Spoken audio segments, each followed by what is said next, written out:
баярлалаа. Өнөөдөр найзуудтай зориулаад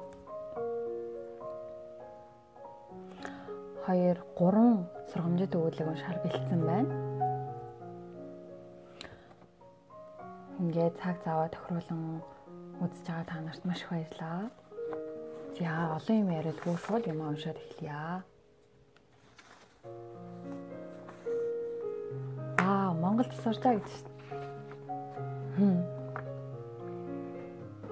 Шведэд оройн 20 цаг 44 минут болж байна. За одоо олон юм ярилгүй шууд юм уншаад эхлэе.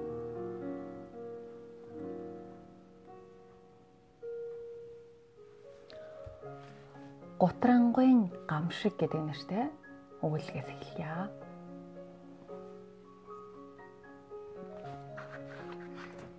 За одоохон уншаад эхлэе. Нэг галт тэрэгний депод ажилладаг хүчтэй сайн ажилчин байлаа. Найзуудтайгаа ойлголцдог, хүмүүстэй илгэсэг харьцдаг, ажлаа үнэн сэтгэлээсээ хийдэг байсан учраас хүмүүр түүнд сайн ханддаг байлаа. Түүний нэг сул тал нь бүх юмыг муу талаас нь хардаг, бүх юмыг болохгүй, бүтэхгүй байна гэж байнга болгоомжлол айдас тунд байдаг нэгэн байв. Ямар нэг ажил хийхээс өмнө ч юм уу аль эсвэл ямар нэг зүйл тохиолдоход хамгийн муу үр дагаврыг нь боддог нэгэн байлаа. Өөрөөр хэлбэл үр дүнд хүртлээ устаа хаягыг цэг гэж хэлдэг хүн байлаа. Зуны нэг өдөр депогийн засварчид ажилчид даргынхаа төрсөн өдөрт очихоор эрт ажилласаа тарж явцгаажээ. Энэ үед нэг хөргөгчтэй вагонд засвар хийж байсан нэг санамсаргүй вагоны хаалгыг дотроос нь хаачихжээ. Хаалгаас онгоодог байсан учраас Никийн толгойд шууд л хөлдөж өгөх аюул орж ирэх нь тэр. Нэг хаалга дотроос нь хичнээн балвсан ч хинж сонссонгүй. Сонссон нэг нь байнгын иймэрхүү чимээнд байдаг болохоор тоосон ч үгүй.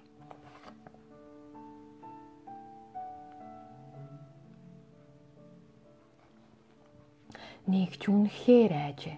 Эндээс гарахгүй бол хөлдөж өгнэ гэж бодсоор л байлаа. Вагон дотор байсан уранхай цаасан хайрцаг дотор орж хэвтээд чичирч эхэллээ. Нэг цаасны өнцөг дээр эхнэр хүүхдтэй сүүлчийн бодлоо бичиж эхэллээ. Их хүйтэн байна. Бие минь бадаарч юу ч мэдрэхээ боллоо. Унтаж чадвал их л сайн байхсан. Энэ миний сүүлчий үү гэж магадгүй. Өглөө болж ажилчид цуглараад вагоны хаалгыг нээгээд Никийн хүлцэн цогцсыг олжээ. Задлан шинжилгээний хариугаар хөлдөж өгсөн нь тодорхойлогдсон байна. Гэвч хамгийн хачирхалтай нь тэр орой вагоны хөргөгч нь ажиллагаагүй байсан байжээ. Вагоны доторх дулаан 0.18 хэм дулаан байсан бөгөөд агаарч хангалттай байсан гин. Никийн айдас төгшөөр юм болгоныг муу талаас нь дэндүү их боддог нь түүнд өхөл авчирсан байна. Тэрээр байн хөлдөж өгнэ гэж бодсоор ийм байдалд оржээ.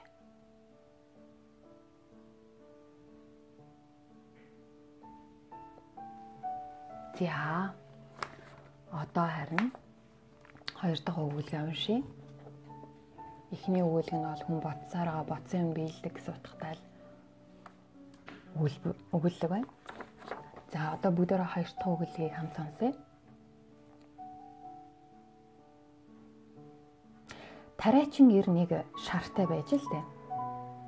Тэр шар ихэмсэг ихийг үдсэн шар гин. Шар хаврын өдрүүдэд зугаалж идээшлэх дуртай юм гин. Тариачин ч шартаа их хайртай юмсан ч нэг өдөр шар худаг руу өнгийж байгаад хөл алдаад унчихж гин.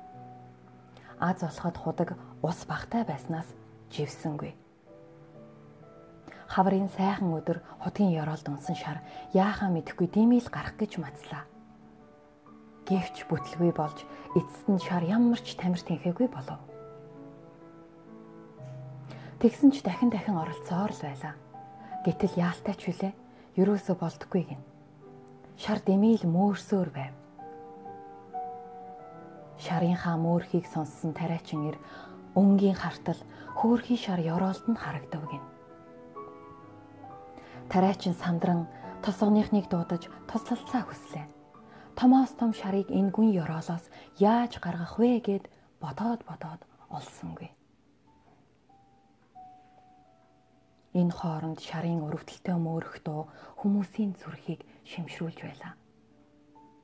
Тиймээс тариачин хөөрхий шарыг тэргүй эндээс гаргаж авч чадахгүйгээс хойш удаан зовоогоод яах вэ? Энэ худагч гисэн ширгэж байгаа болохоор шороогоор дүрэгцгээ гэлээ. Үүнийг сонссон шар сэтгэлээр унаж одоо ингэж үхдгийн байжээ хэмээн бодож улам ихээр гунаж готров.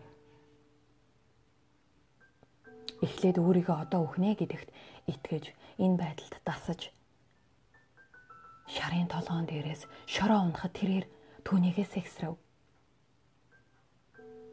Гэтэл нэгэн санаа түүнд төржээ. Дээрээс нь шороо унах тусмал тэр сэгсрээд үсрээд байв. Тэгж байтал шороо худгийн амсарт хүрэх үед шар эсэн минь худгаас гараад иржээ.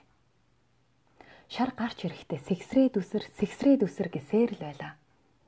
Тийм ээ, ёроолд унсан шар сэгсрээд үсрээд байгаа гарч ирсэн. Шар юунд ч бууж өгөлгүй хатуу зориг төвчээр гаргаснаар ийхүү аврагдсан юм гин.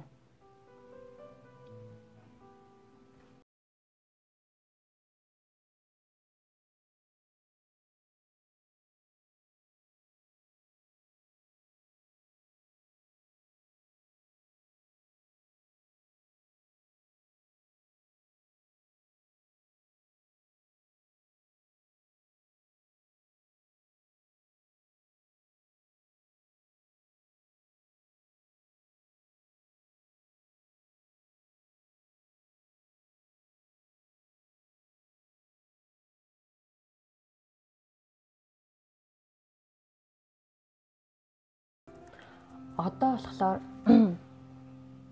хоёр өгүүлэг аахгүй. Тэгээд нэг нь унших уу, хоёуланг нь унших уу? Богинохон юм байна. Хоёуланг нь уншчих уу? За.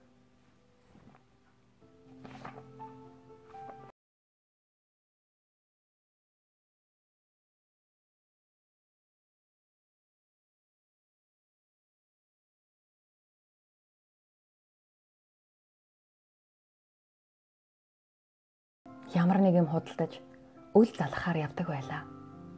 Мэдээж түүний зарах юм хүмүүст тийм ч хэрэгтэй биш болохоор тэр бүр амжилттай биш. Өнөөдөр тийм азгүй өдөр нь бас л тохиож гин. Үлсэд ядарсан хөө аргаа барж айлаас идэх юм гуйхаа шидэж нэг хаалга тогшвол үе тэнгийнх нь хөөхөн охин хаалгад тайллаа. Ичиж зовсон Харвард идэх юмны оронд ус гуйлаа. Харин охин бүхнийг ойлгож байсан тул аях сүү авчирч өгчээ.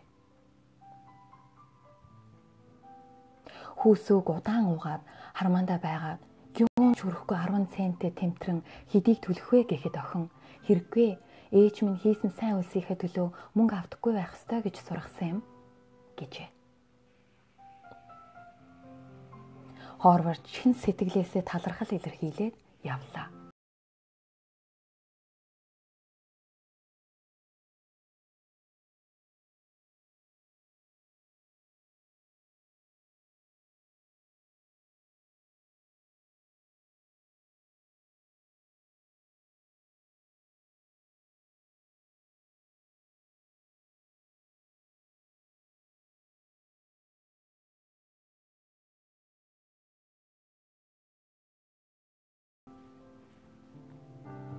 Бусад эмнэлэг эмч нар эмчлэх байтугай уншиж чадаагүй яаж. Доктор Хорвард өвчтний тухай танилцахад бага наснд өнгөрсөн танил тосгон бас мартаагүй нэр. Өвчтний өрөөнд үзлэг хийхээр орвол яг мөн.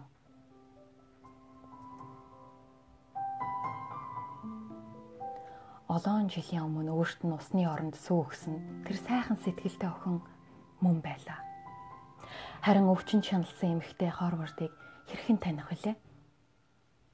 Доктор Хорвард түүний төлөө бүхнийг хийжээ. Эцэст нь бүсгүйн амнаас аврагджээ.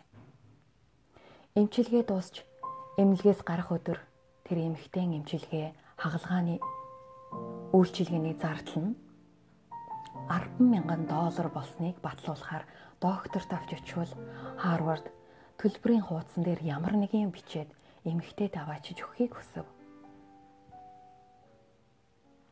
Ийм их эмчилгээ асар их төлбөртэй мэдэх эмэгтэй айж санаа зовсоор дугтуйг задлавал